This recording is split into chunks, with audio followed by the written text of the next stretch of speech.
burn readily under normal working conditions and temperatures, and combustible materials will burn if they are heated. Both of these types of materials are a fire hazard, and some can be explosion hazards. Class C, oxidizing materials. Oxidizing materials don't burn themselves, but they increase the oxygen in the air around them. This makes other materials catch fire more easily and burn more fiercely. Class D1, poisonous or toxic materials. Poisonous materials have serious and immediate toxic effects that occur quickly a short time after exposure. Contact with these kinds of material can cause serious illness or even death. Class D2, other toxic effects. Materials with other toxic effects may not cause immediate illness, but they can cause serious long-term health problems. It may take days, months, or even years for symptoms to appear.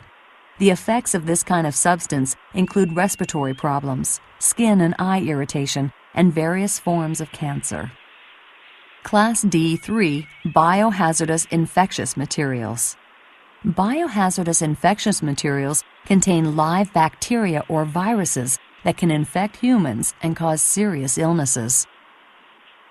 Class E, corrosive materials. Corrosive materials can cause severe chemical burns to the skin and eyes. If inhaled, they can burn the lungs. These materials can also dissolve some metals, like steel and aluminum. Class F, dangerously reactive materials. If heated, pressurized, or mixed with water, dangerously reactive materials will undergo violent chemical reactions. The result of these chemical reactions can be explosions or the release of poisonous gases. You may also see symbols on labels and MSDS that address personal protective equipment. These symbols are a fast way of describing the necessary PPE to handle specific controlled products. You should be aware that there are some places where WHMIS hazard symbols won't be used. On certain sites, like chemical plants and refineries, colors or codes might be used to identify pipes and vessels that contain hazardous materials. If you are working in a site like this, your employer must train you to understand the coding system. You've just taken in a lot of information about hazardous materials. Are you ready to prove you've been paying attention? Flammable material that burns readily under normal working conditions and temperatures, and combustible materials that will burn if they are heated.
Protecting yourself.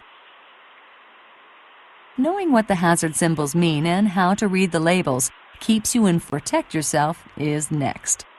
The majority of occupational health hazards arise from inhaling or ingesting chemical agents or having skin contact with these materials. Prevention is key. Acids, dry cement, sanding materials, cutting fiberglass or insulation, welding, and handling asbestos. Another respiratory hazard is oxygen deficiency. This means that there is not enough oxygen in the air around you, and when that happens, you can lose consciousness and stop breathing. Protection. In all of these situations, hazard control measures must be put in place and proper PPE must be worn at all times. Your personal protective equipment